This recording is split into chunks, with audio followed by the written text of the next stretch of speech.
All right, we'll wait for everybody to join here.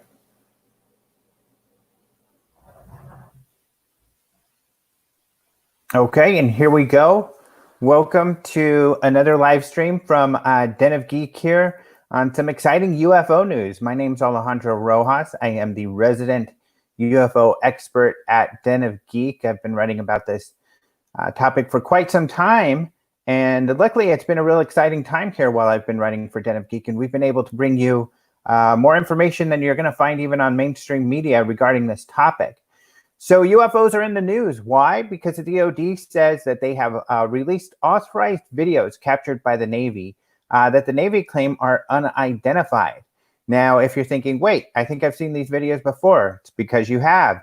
They were actually released first in the New York Times in 2017, and they were verified back then as being real also. Soon after that New York Times article, the U.S. Navy said, we agree that there are unidentified encounters that we have at times, that we take this seriously, and that those videos are real. As time has gone on, the DoD has kind of backtracked. They've said, no, these videos aren't real, that we didn't have anything to do with them. They were all part of this release that revealed that the Pentagon had a UFO program that had been going on since 2007, where they were investigating the situation. They denied that, but the DoD's had to change their story on all of these. And finally, the DoD has admitted recently those videos are real, and they were released by, they were from the Navy.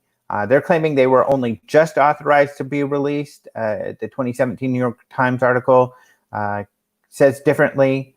In fact, the gentleman who worked for that Pentagon program, who revealed to the world that it existed, is the one who got those videos released, and he has since. There have been forms to show and emails to show that he did get that authorization back in 2017 in the summer. So one of those situations that's very exciting that occurred, that was reviewed in the New York Times, was an incident that occurred in November 2004 in regards to the USS Nimitz carrier strike group. Now, there's multiple boats that are involved with a strike group, and there was actually a submarine as well, when these guys encountered UFOs. So we have pretty much the best expert, I think, to bring on, the radar supervisor, who is actually the guy who was watching and tracking these UFOs and finally was able to request to get jets scrambled, and they chased the thing. So we've got Kevin Day on. And hello, Kevin. Hello, everyone. And I wanted to be here with you. Read a little bit more about your background here. Good to see you too.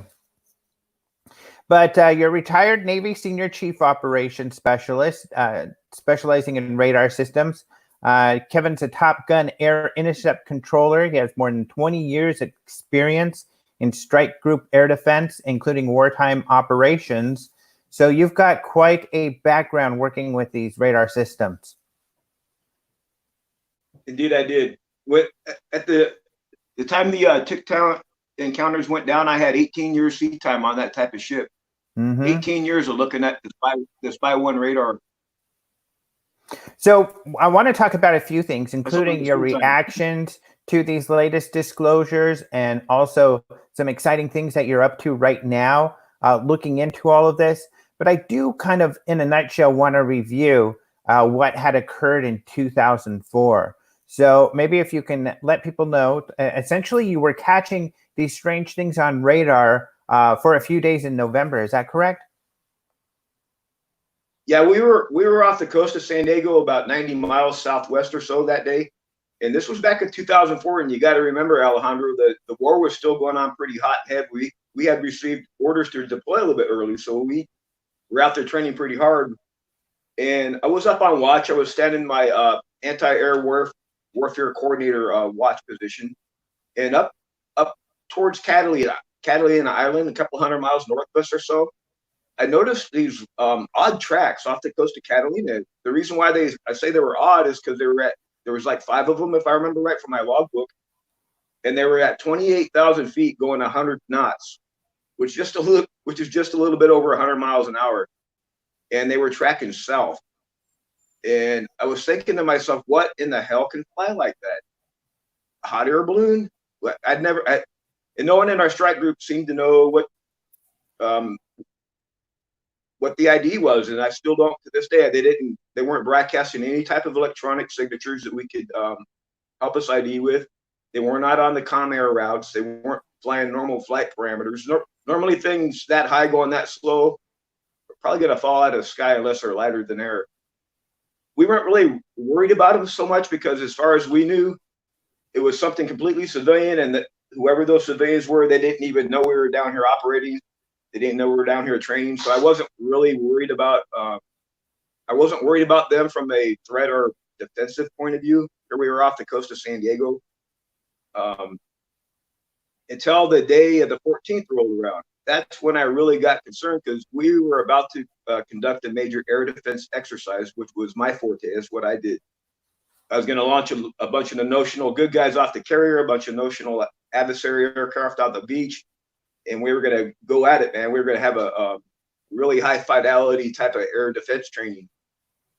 And because these objects were now in that same piece of airspace, I was gravely concerned at that point. And Captain Smith, the air defense commander for the Nimitz strike group, he was a commanding officer of the USS Princeton, my ship. He comes down to combat, and I said, "Hey, sir, we've been watching these contacts for several days now, and nobody in the strike group has any idea at all what they are. And we're getting ready to launch all these aircraft for the air defense exercise, and I really strongly recommend we intercept one, because if we don't, and there's some sort of mid-air mishap with these things, somebody's going to be asking you and I why we were so damn curious about these things." And he kind of looks at me for a minute and he goes, "You know what? You're right. Go intercept one." So I go back over to the console. I'm the air controller, Top Gun graduate, right? And I'm on a real long headed headset, so I can maneuver about the space and talk to all the operators. And my AIC's there, so we picked the first one, the closest one, and it's a standard intercept. The Wallbanger flight was up as an airborne E-2 Hawkeye radar plane. They already had control of the fast eagle flight, Commander Fravor's flight. So my intention was just to let them do the intercept, because it was a lot faster and easier. They already had control and everything. But they didn't have a radar contact on these objects. They only had the symbols on the data links, right? So we transferred control back to the Princeton.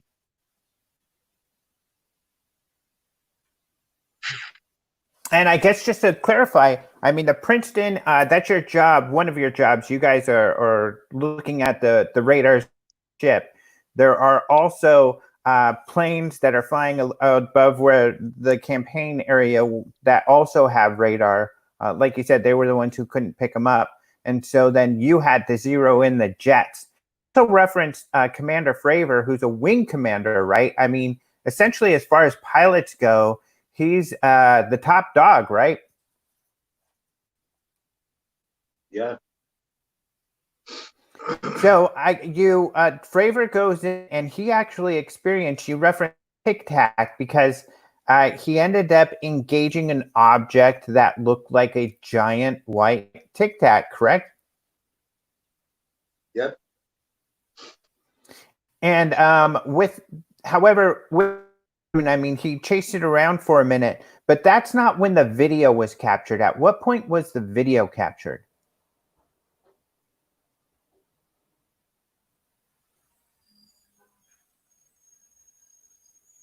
Oh, can you hear me?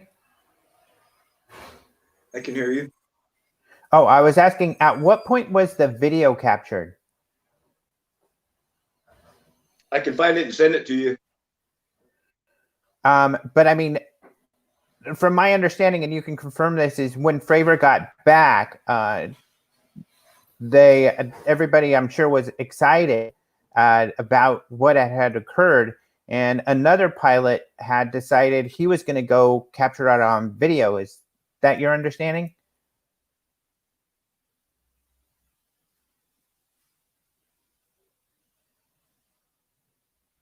Hello?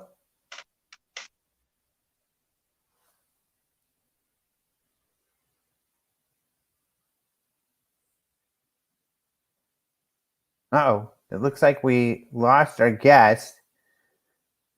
unfortunately. Let's see if we can get him back.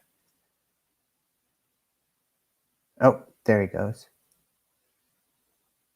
Kevin, you there? Let's see. He might have had this. Oh, Sitting back okay. down. Okay, great. We lost you for a second there. Would it be okay? Could you review how that video was captured by that second pilot?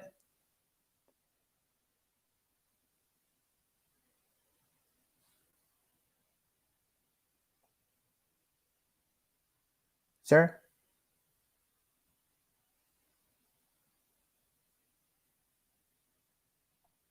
Oh, it looks like we're having some problems there with the video stream.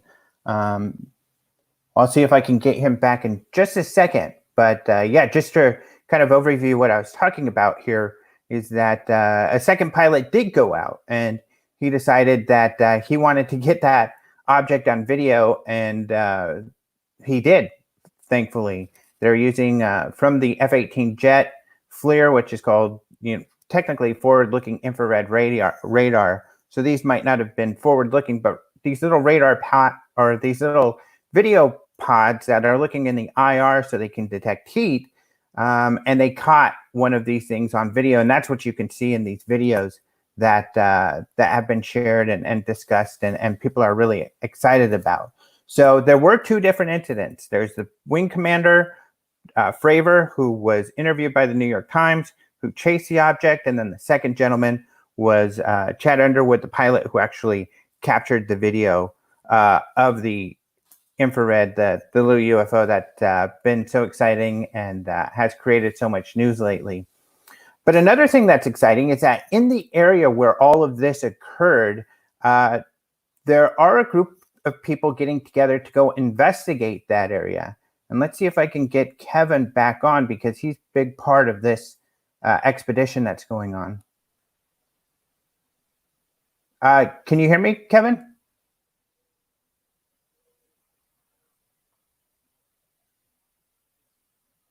Oh, I think we're still having problems. So yeah, so this area, it was near Catalina Island, and also another island that's further to the south that is, I believe, in Mexico water, which is the Guadalupe Island. But a group of these people that were involved, including Kevin Day, are getting together. It's called UAPX, the UAPX Expedition, and you can go to uapexpedition.org to find out more. But they're going to be going to the area, and you can find out a lot more about it. And they're going to be doing some scientific investigation to see if they can get these things, because there are a lot of researchers who feel there's a lot of weird stuff going on in that area.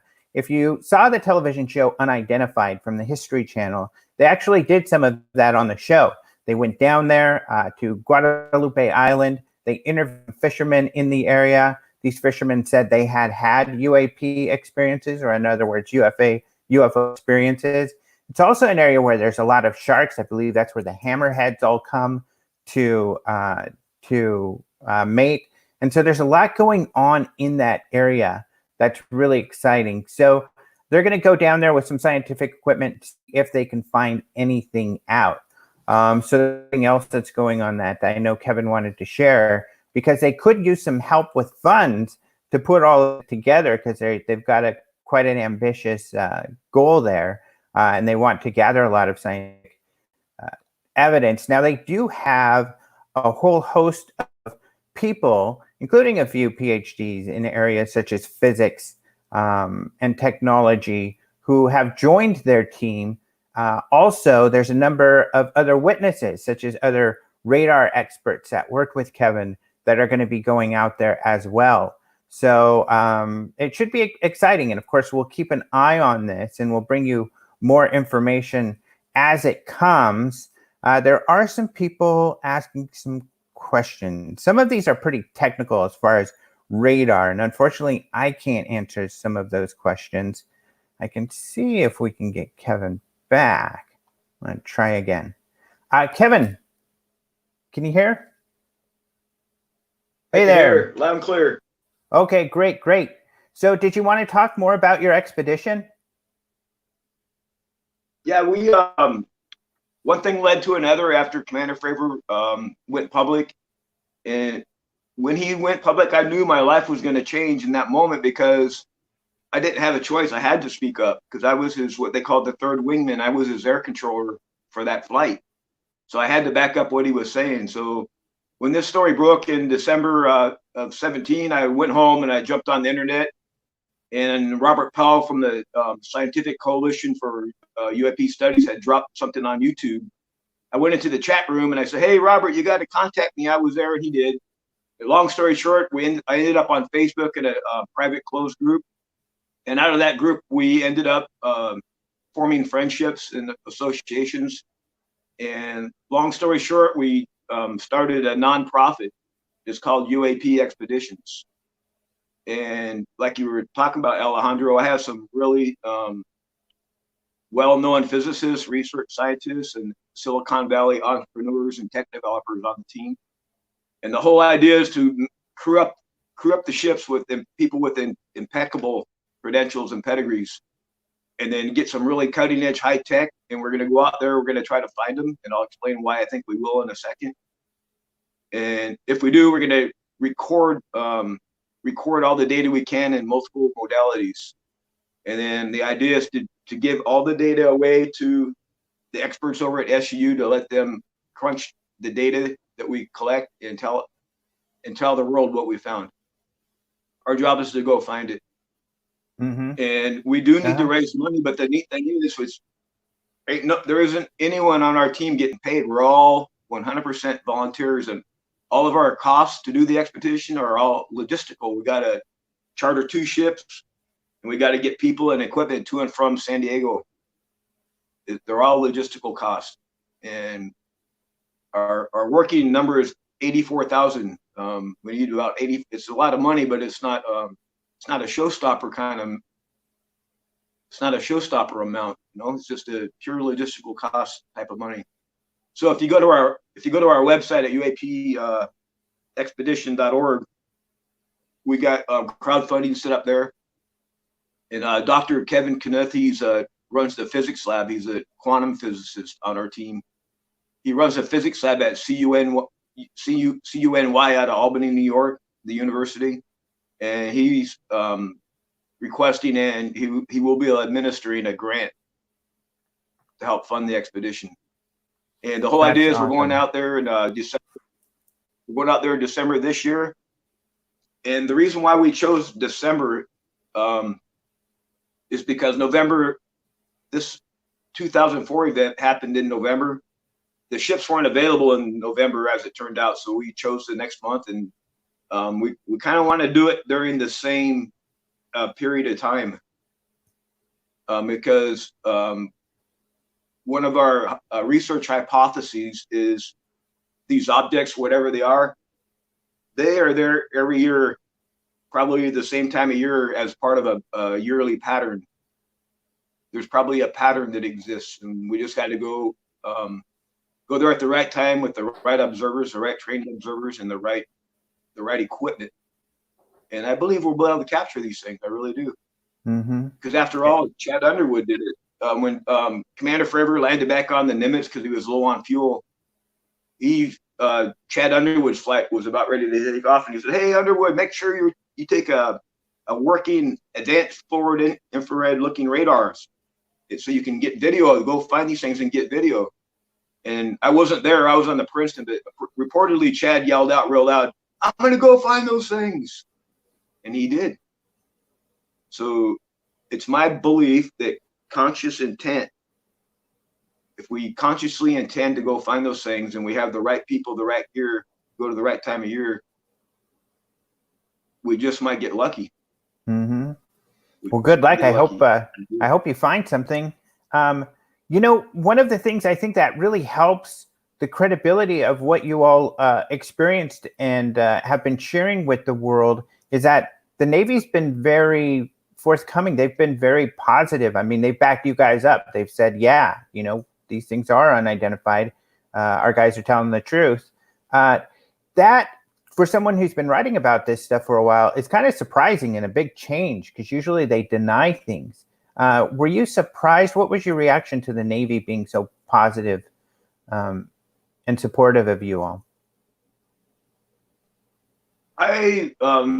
We all, I think I can speak for everyone here.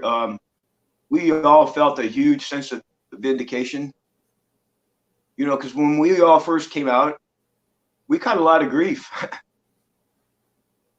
It wasn't unbearable by any means, but we were pretty well scrutinized for a long, long time, you know, and I've always done my best to keep the credibility of the story up high and stay away from speculation, which I think tends to ruin credibility. For example, if I come out and tell you right now that I have no doubt these things are aliens, I can't defend that. I don't have that evidence. So that's why I haven't said that. Now, you know, I'm not going to unless I have the evidence to say it. Makes sense. So that's why you're seeking the evidence. With the Navy, but why? I mean, you know, these videos had already been released, and the fact it's a great question to ask why just last week did they release them again officially again? That was going to be my question. Why would they need to do that? And I'm going to speculate, okay? And I think the reason is because the next shoe is about to drop. I think there's a pretty good reason the missing radar data, the missing combat engagement capability data, and the missing external communications data off the ships. I think it's about to be revealed publicly. I'm just guessing. I could be dead wrong about that. I don't know, but if I had to guess, that would be my guess. So you're hoping that some of the information that is missing from that incident will be shared soon. Yes. I hope so too. So I have a couple questions from the chat, if you don't mind. Please, go for it. So this one is kind of a complicated one. And I think he's asking because there have been some people who have analyzed these videos, but they're not people who are familiar with military, you know, capabilities and systems like you all are. But he wants to know about the D-Link from Princeton and the E3 populating their essay page. How if F-18s can't lock, they can tracking data passively. I'm not sure what that means. Could you, do you, and if so, can you explain it to us? I'm not sure I understood the question. Yeah. He's asking about data links? Yeah, data links, and about how even if the F-18 could lock, he could still track the object, I think is what he's commenting about. Yeah, the F-18 Super Hornet has its own onboard organic radar system. Sure, it does. In other words, it has its own independent radar aside from the ship, and it'll use the radar to get radar contacts on its own. Now the data links, right? The Super Hornets were at the time they were up in a couple different data links. They're up in CEC, cooperative engagement capability. And what that system does, it'll take inputs from all of the different radars in the entire strike group, and it'll make a composite picture of one radar picture, really high fidelity radar picture. And they were also up in Link 16, which is was one of the earlier link systems where if I had contacts, I could put them on a data link over to your unit, and now you had the same contacts. All right, so I guess it's really complicated. I hope I came close to answering the question.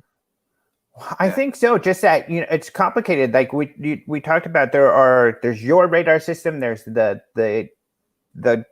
radar planes flying in the area, and then the jets have their own radar systems. So I guess the pilot has to switch between where he's getting information from. Yeah, they're pretty smart guys, and we do a lot of training practicing exactly that. Mm-hmm. The whole reason why we were out there is to protect to practice exactly that. Mm-hmm. So your life has probably changed quite a bit. I mean, I'm guessing that you wouldn't be going on a UAP expedition had not all of this news come out. As a matter of fact, when this whole thing went down, if I could kind of give you a little background on it, I was really frustrated because in my mind, here we had just intercepted UFOs. And at the very least, they were, if nothing else, if they weren't a direct threat to the ships, they were certainly a threat to safe air navigation. And the fact that my upper chain of command, the captain and above him, didn't seem to give a shit. They seemed really incurious about it. It really, really, really bugged me. And so the next morning after this happened, I was going to do something about it. I was going to go up to Combat Information Center, and I was going to write an after-action message describing everything that had happened. I didn't know if Captain Smith would release it because he'd been active so incurious, but I was going to give it a go anyway. I was a primary operational message writer for the ship. So I go up to combat, and the first thing I wanted to get was the external comms that had been recorded, so I could kind of recreate the events from that day, so I could write a good message. And lo and behold, all of my external communications over the radio were all missing. And that should not have happened. In fact, what does happen is when we have a system on the ships, when you key an external radio, it throws your recorded comms onto an optical disc and redundant tracks. And every time I key the mic, the date time group of that transmission gets punched onto the disc, and then the comms follow. Funny thing is, when the technician and I went to review the disc, all of those date time stamps were there, but all the comms were all missing. And I mean, had you ever seen that before? Never. In fact, it's not supposed to be possible. The whole reason why the optical disc is like that is so we can investigate an incident and find out what happened, good or bad. And if that data's gone, then it makes it really hard to do that. Now I got to tell you and your audience, when this went down, it was not my situational awareness that anyone had come on board our ship and taken our data. At the time, I didn't think someone had come on board. I did not think anyone had come on board and taken our communication data, taken away our radar data, and taken away our CEC data. I only found out that happened in the last year or so. But my experience with the missing comms data does corroborate what my other shipmates are saying.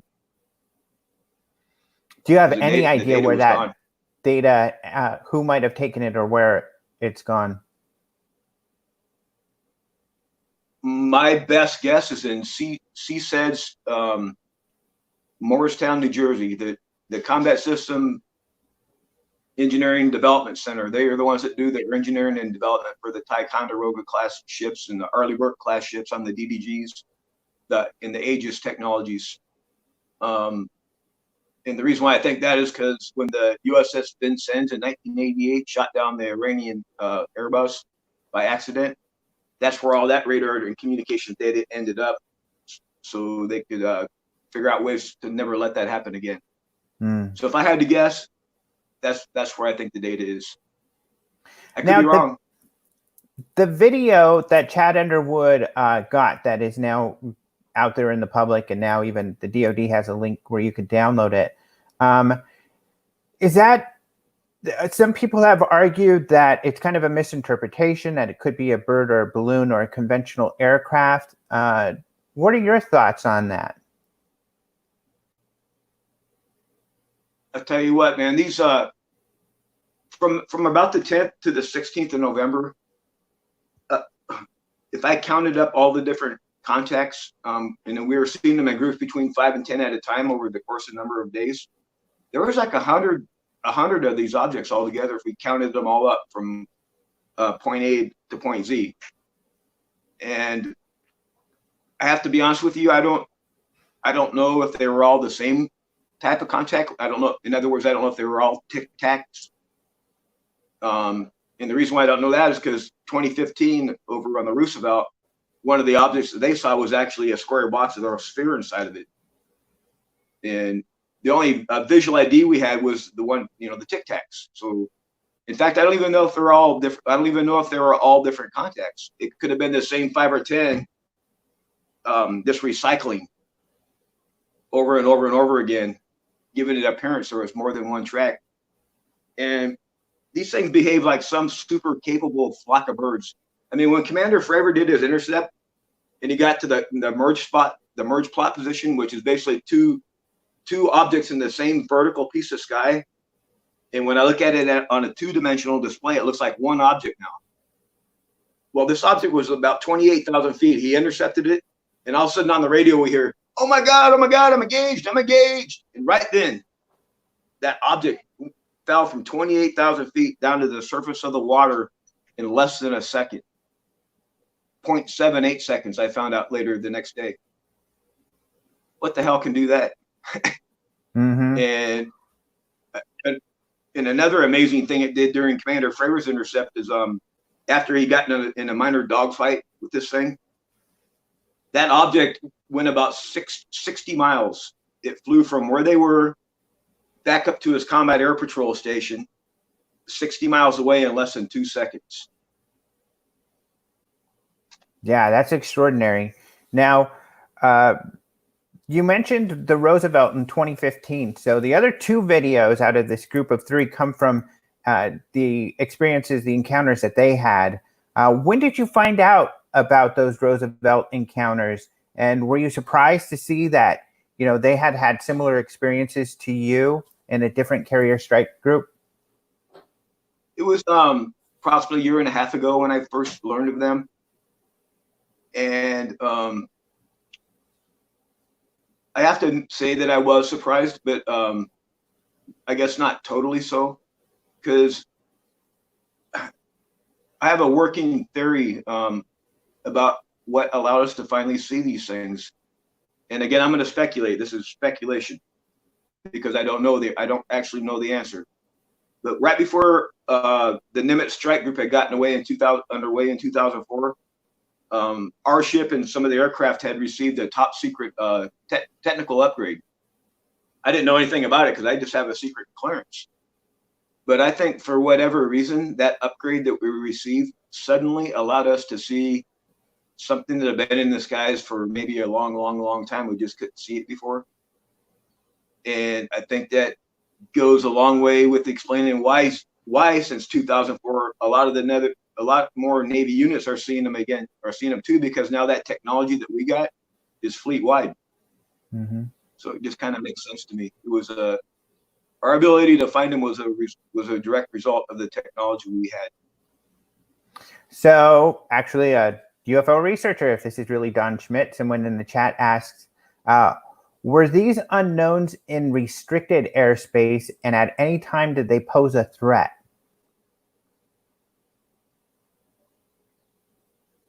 I have to say yes and no. They, when the Navy's operating the Southern California operating areas, we go out with a public message. It's called notice to air navigation.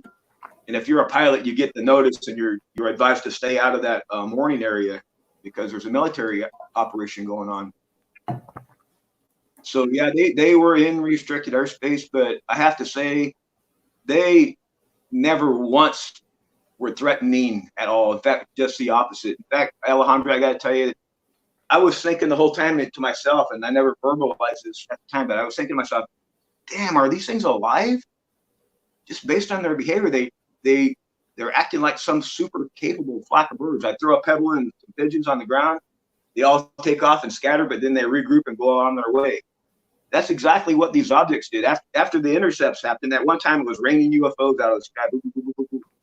But after the intercept was over, every one of these objects went back up to 28,000 feet, resumed going south at 100 knots, and regrouped and kept on going south as if nothing fun had just happened. They acted as if they wanted nothing at all to do with us. They were the opposite of threat. Wow. So if I'm right, then because they seemed not to be a threat, it seemed as your leadership, your commander, your captain decided, let's just ignore it and leave it alone. That's a valid point of view. You know, if that was his reasoning, that's a valid point of view. Again, Mhm. my concern was safety of flight. I mean, if this happens again in the future, we should probably have some procedures in place to make sure we don't have a mid-air collision, for example. And let me ask you something, Alejandro. What if that exact same damn thing happened when our strike group was off the coast of some belligerent country, and we really did have missiles on the rails, and one of our pilots really did encounter a UAP, and they really were afraid for their life and for the safety of the ships, and they decided to defend, and they shot a missile, thinking they were under attack, because this thing had jammed them or something. It jammed them. It violated the rules of engagement, so they were authorized to shoot. They did. And for whatever reason, they chose to use a Sidewinder missile, which is not supported by radar. It's infrared only. And that I'll call it a UFO. That UFO goes zorching back off into outer space, and now that missile that she just shot is looking for a new target because it's still active, it's still alive. And what if it acquires an Airbus or a commercial airliner? Or what if it acquires one of their military aircraft or one of our military aircraft? That could start a freaking war, man, that nobody wants. That's a really great point. And there are countries like Chile that, in my view, that if there is a threat, that's it. That is how they represent a threat. Safety of flight and overreaction by us. Yeah, it's a great point. I was going to say there are countries like Chile that actually take this all very seriously, and they have high-level meetings about this very thing. And they've actually officially come to the conclusion that the objects themselves don't pose a threat, but similar to what you're saying is that their existence and being around could cause mistakes on our side, similar to what you've been outlining. So that makes them a concern, which is great that the Navy's taking it seriously, really. Yep, great news. They're training for it. They're training for it and developing procedures to prevent that kind of thing from happening. There's another question in the chat that the videos that were released were very short. Do you know if there are longer videos that are being held back? I have to say no, but with an explanation. And this will make a lot of sense to you. I was an air defense guy. I'm a top gun graduate as an air intercept controller. And part of our procedures, the way it works is like if this is our strike group and the notional threat is up here to the north, I'm going to have points in the sky they call combat air patrol stations all around in that threat sector. So if they come at me, I'm already in a position where I can do something about it. And I kind of lost my train of thought. What was the question? So the other videos, if there are longer videos that exist. Yeah. And so what happens was I've got my cap station manned up, and all of a sudden, yeah, I do get a bogey group coming at us, and we don't know what it is. So we're going to make a decision to go intercept it, look at it. And when that flight crew gets that order, the very first thing they reply is they come out on the radio and they say, "Fight's on, tapes on." Think about what that means. From the moment they get the order, they turn on all the recording gear that they have. You don't wait until you're in the middle of a dogfight to turn on your recording, or wait till something fun happens to turn on your recording. Because if you did that, you're going to miss it. So the answer is yes. There had to have been, unless Chad Underwood messed up that day and he forgot to do it. There had to have been a longer video. Had to have been, because that's our standard procedures. Whether there still is today, that's an open question, right? Where is it? And the reason why that snippet is so short, and the reason why I know the Tic Tac Fleer 1 video is legitimate is because I had that exact same video in my email that very next morning. And the reason why it was so grainy is because somebody on the carrier had converted a little snippet of a longer video into an MPEG video. And back in 2004, MPEG was still pretty grainy. So that's why it's not clear. You're looking at a copy, recopied from a source of an old MPEG video. and that's why it's so grainy. I hope that answers the question. Yeah, great answer. And when you refer to your email, though, you're not talking about like your Gmail. This is probably a secure email system that you're using on the ship. Yeah, the SIPRNet, the classified secret email system for the military. Do you have any idea if the FAA tracked these objects when you did? I don't. We're trying to find that out, actually. That's actually a really great question. Yeah, that was one of the questions from Don Schmidt. Thanks for asking. And another, go ahead. No, I was just saying, thank you, Don. That's a good question. Another question there was, and you kind of answered it before, is, I mean, prior to this incident, did you have any sort of idea behind protocols for engaging unknowns? I would guess perhaps typical unknown would be maybe like a drug runner or something like that, but not something with high capability. Oh, definitely. In fact, we call them bogeys. In fact, most intercepts start out as an unknown. That's why if I already know what it is, I might not even need to intercept it. One of the reasons why I choose to intercept something is to do a visual ID to actually ascertain what the hell it is. So yeah, we definitely procedures for it. What we did not have procedures for is something that can go 1,350 Gs and still survive. Something that can go 35,000 miles an hour and still survive. No sonic booms. Something that behaved in non-Newtonian ways. That stuff was never on our radar. That was never part of our training. And from what I've heard, it is now, which is good news. Now, if I remember correctly, that period of time, those exercises were right before you were about to retire. Is that right? Yeah.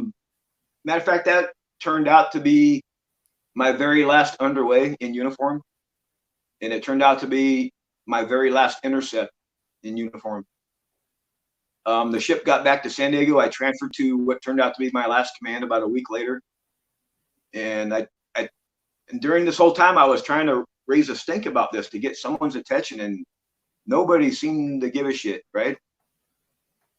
And I did my last tour, my last command at Commander Naval Air Forces Pacific in Coronado, right across the Bay Bridge in San Diego. And I retired. Well, the problem was, Alejandro, I retired, but my concerns didn't. And my concerns started to manifest into really bad nightmares because I was concerned about safety flight, and I was concerned about starting a war off the coast of Iran or somewhere, and it really, really bugged me. Not knowing what else to do,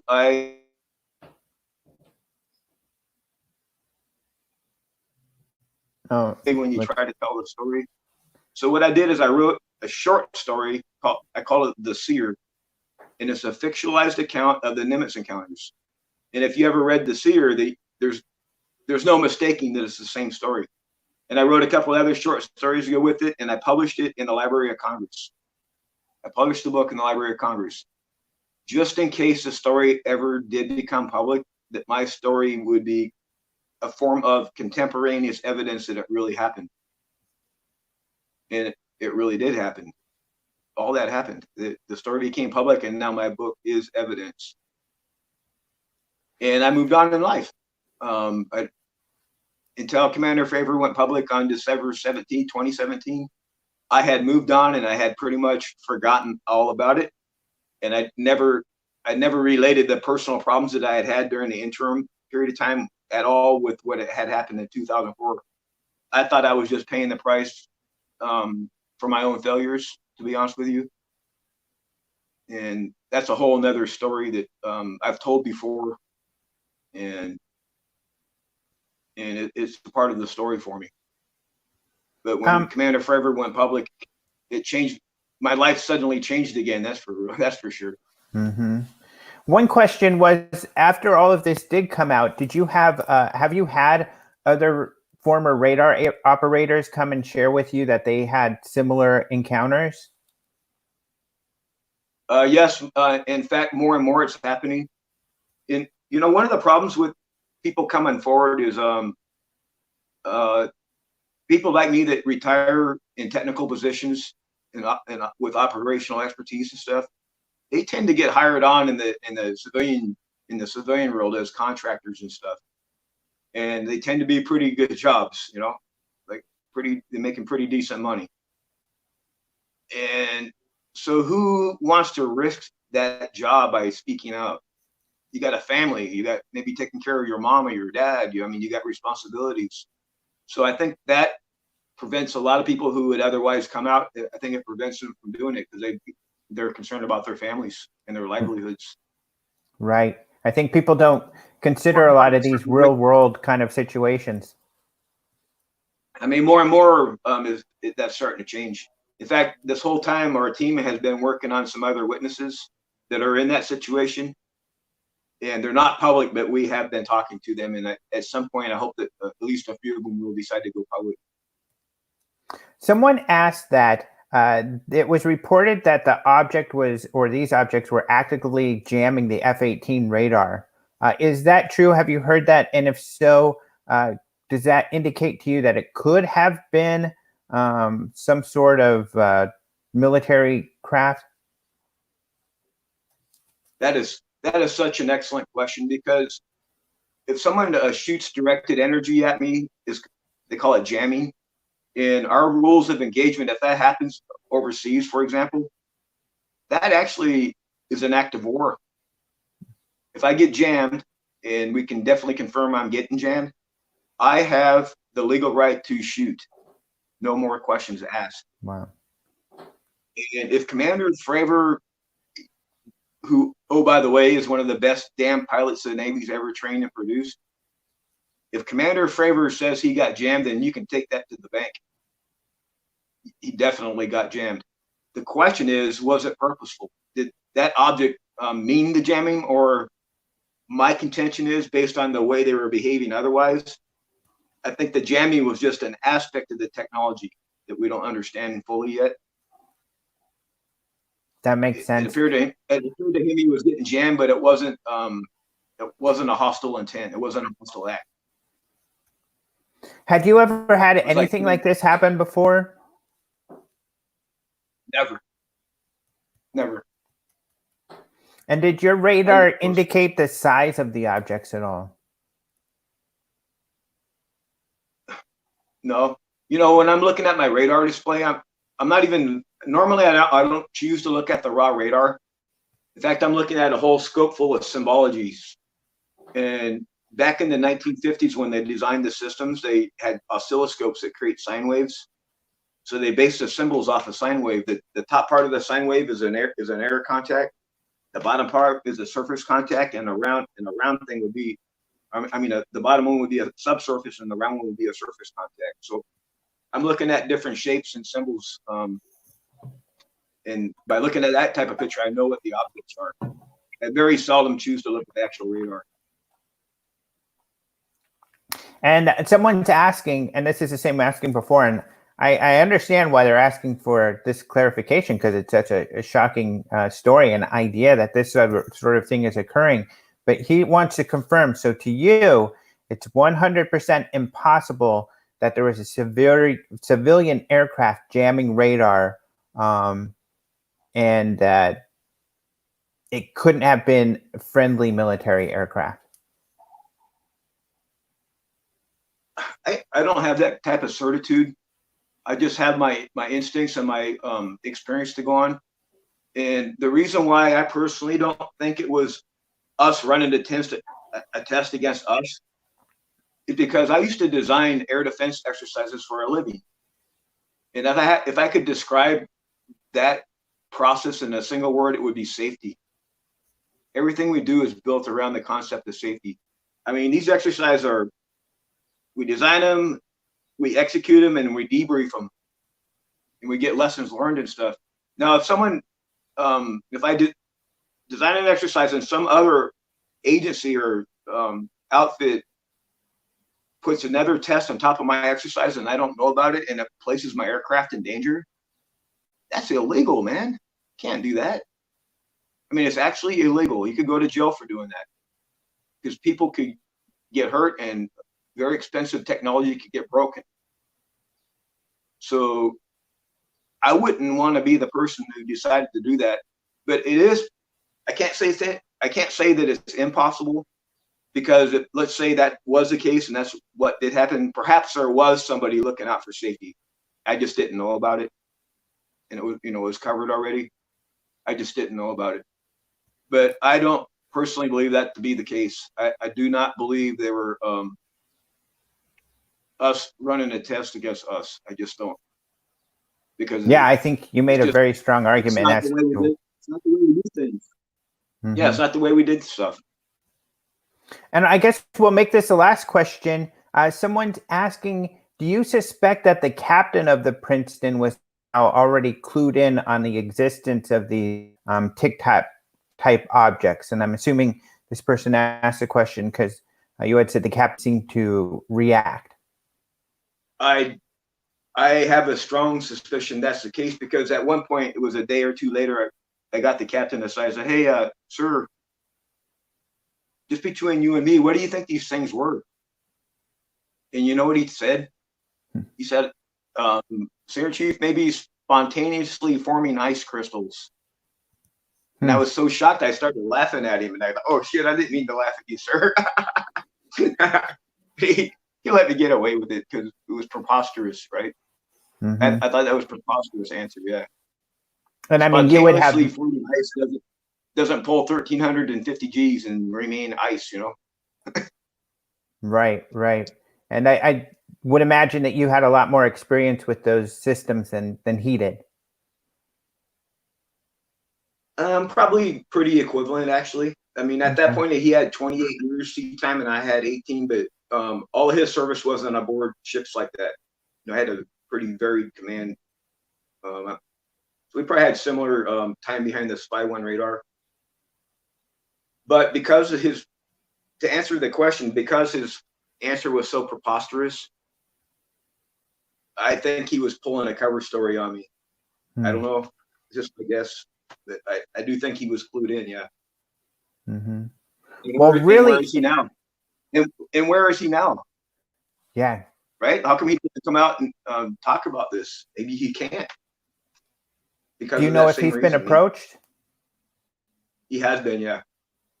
Apparently, from what I heard, is he claims to not remember it. He claims to not remember it, which is even more corroboration of that theory, in my opinion. Mm-hmm. I mean, that's your safest answer, right? If you can't talk about it, to say, I don't remember that. Right. It's easier that way. Mm-hmm. Yeah. You could have done that too and probably shirked all of this, but it's wonderful that you're coming out and being so candid about your experiences. I had to. For me, I didn't have a choice. I was Commander Fravor's third wingman, and the bravery that guy showed when he came forward, there was no way I couldn't come forward. Well, it's very honorable of you, and we thank you for doing that, and for coming here and sharing with us today. And so we'll let people know again, uapexpedition.org, where they can find out about your expedition coming up here. When is that? When are you planning on hopefully making that happen? Well, that we're trying to verify that now with the Horizon Charters, the ship company we're working with, because this pandemic has messed up their schedule too. But our notional dates right now are the 8th through the 18th of December of 2020. 10 days on station. All right. Well, thank you so much for joining us, and you stay safe. Thank you, brother. Really good to see you again, by the way. Great to see you too. To hear more about the details of the situation that Kevin had been through at the International UFO Congress, I was able to interview him on stage for a very lengthy period of time where we really got into the minutia. So you can find that there. But a lot of more interesting news coming on all of this, and we will have more people to talk to. In fact, currently we are planning on interviewing a gentleman who worked for the Ministry of Defense in the UK, investigating UFOs, and get his take on all of this from his perspective, having that experience working for the government investigating UFOs. So that ought to be really interesting. So stay tuned to the Den of Geek social media for more information on when that will be scheduled and how you'll be able to find out about that. And hopefully you can join us live and ask some questions. Otherwise, thank you so much for joining us. We'll see you next time. This is Alejandro Rojas signing off.